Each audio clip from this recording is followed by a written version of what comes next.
Good evening, good morning, and good night. Welcome to Inappropriate Radio. It's your host, Shauna. Let's get into it.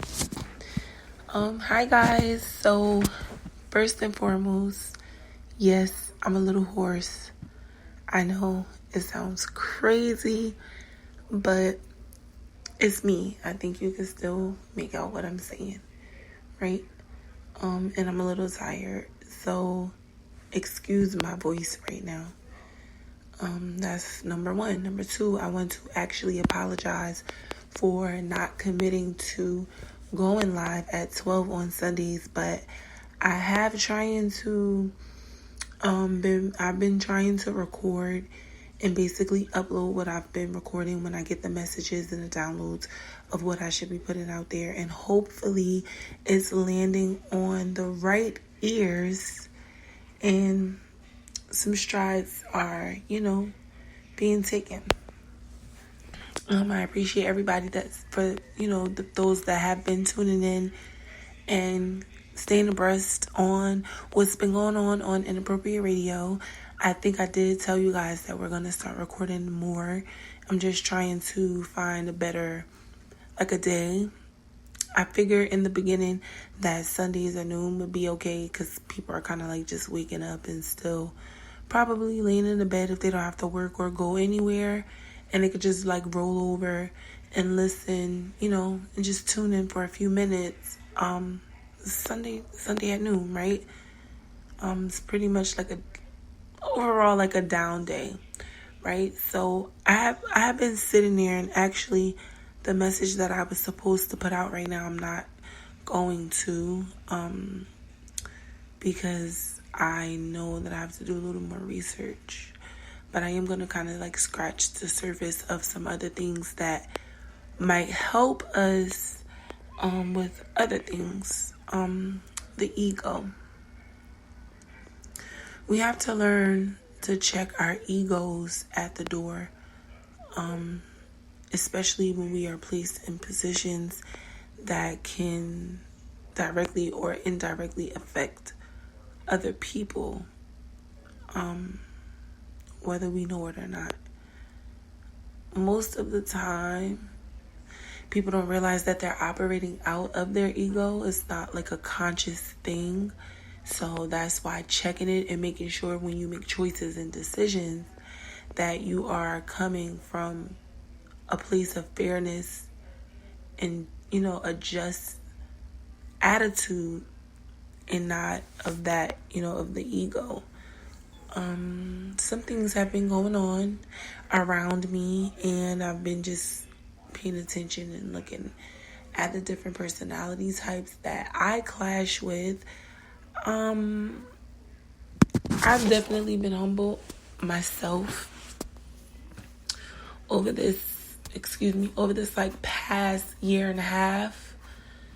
So I definitely can say that I can see the difference between me not functioning, in the space of the ego, and just learning how to kind of dial back and remind myself that I'm human and we all are, and just learning how to be more patient and getting to know people, and definitely not taking things personal.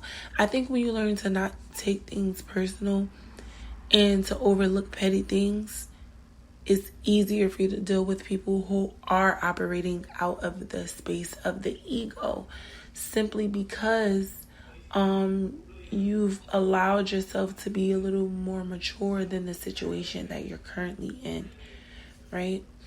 I think it's really hard to check yourself if no one's bringing it to your attention, if you've never been challenged, if you're in a position of authority, if this is something you've been taught, something that's been instilled in you. So there's different factors and situations that go into operating out of the ego, and ultimately if you are not made aware, by some form of divine intervention, I would assume that something would happen for you to realize that being in that particular space may not be the best. Now, sometimes, it may be useful.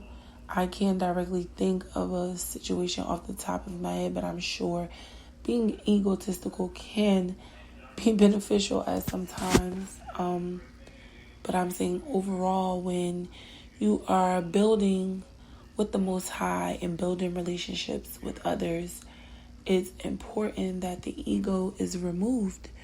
This is not a psychology course. Yes, I have a psychology degree. No, I'm not turning into Sigmund Freud. I just know that this is going to be where the splicing starts to happen, where you could honestly start looking at yourself from a different perspective, because you're no longer looking at what's beneficial. You're looking at what's right and what's wrong. And if you can hold yourself accountable for, one, operating out of the ego, and two, for committing, making a conscious commitment to yourself to actively work on not operating out of the ego, then you can definitely make progress. And it'll be different for everyone, because again, we don't know what has brought this on. Like, if you were taught to operate out of the ego, if everyone you've been around has been like a narcissist or a manipulator or like a master magician or wizard, this is inappropriate radio, okay? We say weird stuff like that. If this has been instilled in you, it might be a little bit harder, to break that type of thinking and functioning, simply because this is how you've been operating pretty much your whole life. I mean, depending on what the point in your life you were taught these things. So I think the most important part for me right now, that I think the Most High is trying to have me to convey, is to pretty much check yourself, humble yourself, make sure you are operating from the space of the heart, with compassion, with patience, with consideration, with understanding, with knowledge, as opposed to just jumping blindly into a situation where you're making a decision that can hurt someone else. The ego on some people is very fragile. So that's another thing. I think learning that could probably be a good focal point, and doorway to start working on yourself, and saying, hey, do I do that? Is this something I need to work on? Should I call this person out? And then it'll be easier for you to hold yourself accountable, and easier to call someone out on their shit, right? I think the blessing here is that when you are able to find yourself in a healthy situation, you operate out of the ego less. I mean, unless you haven't had to earn what it is that the Most High has blessed you with. You just inherit it and didn't have to put in much labor. Just maintenance. This is something you actively have to work on if you plan on building spiritually, because your mind will not allow you to make decent decisions if you are operating out of the ego. Your heart will not be in it. You will be making choices based off of what is beneficial to you and you alone. And you can't be of service like that. So you absolutely have to make sure that if you are going to be seeking spiritual advice or counsel or a position where you may be in charge of others, but then you have others in charge of you. How do you balance that out? because you have one portion of the ego telling you that, you're better than these people, and then you have the other one saying, oh, I'm just a little shit compared to them, right? How do you transmute that energy? Everything, by the way that I'm saying right now, we definitely touched on it in one way or the other. And I think, I told you guys that I was just going to bring the topics back around so we could kind of just go deep into it a little bit. I'm not going to define the word ego because Google can give that to us. It's EGO. EGO. Ego. Look it up. You can Google it. I'm very tired.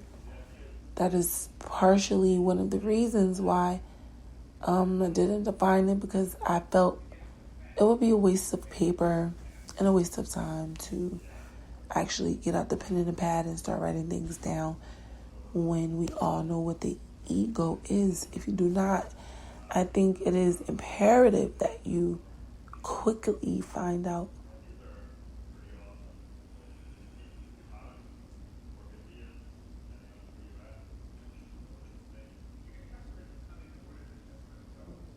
moment of silence. Yeah, so some of the best decisions that you will ever make in your life are going to happen when you remove the ego. And it's just that simple. I wish you guys would start calling in and really just engaging and asking questions and allowing me to ask questions about what your personal, yeah, right, is inappropriate, so it's fine. It's all inappropriate. Anything dealing with the spiritual world is taboo and, mysterious, things of that nature. So before I go, I just wanted to make sure I encourage anyone who may hear this to simply enjoy what it is that God has given you. Be humble and grateful, and you will get more when you learn to truly be humble and grateful for what it is that God has in store. And believe me when I tell you, when you do show that gratitude, you end up getting more than you expected, because you have now opened yourself up to whatever it is that is possible. And sometimes you can get more than one thing. All right? You don't have to settle for anything. You don't have to settle for anything. So my advice is to look up the ego, not just the definition, actually learn a little more about the ego, and it'll in turn teach you about yourself and what it is that you need to start working on to really, really just be of service to your people, to your community, to your family. I mean, your community is your family, but just your environment, making your environment a more comfortable, safe space for everyone in it, and just really being of service, and really playing your part, and having a better understanding of what really we should be doing here individually and collectively, because your ego doesn't allow you to give a damn about how you can help others. It only cares about what feels good and what is satisfying to self, and really not taking into consideration anyone or anything else. So it's important, very important, to get a clear understanding on what the ego is really about. Like I said, you could Google the definition, but I would suggest that you really do something and go on Google Scholar Google Scholar. Just type Scholar in on Google and you can look it up. And you might find some articles about research specifically about the ego and how it is the deal breaker. In short words, how it is an aid for building yourself up. I mean, mentally, spiritually, physically. This can be applied to any area of your life, but if you are weak in the spirit, you are most definitely weak everywhere else. So I truly appreciate everyone who's been, coming by and stopping by and really listening and tuning in. I'm going to go ahead and let you guys go. I really hope you enjoyed your week and you enjoyed your weekend and you enjoy your Sunday and you enjoy your upcoming week. And I hope that you are blessed and well and healthy and happy and at peace and dwelling in love. Peace.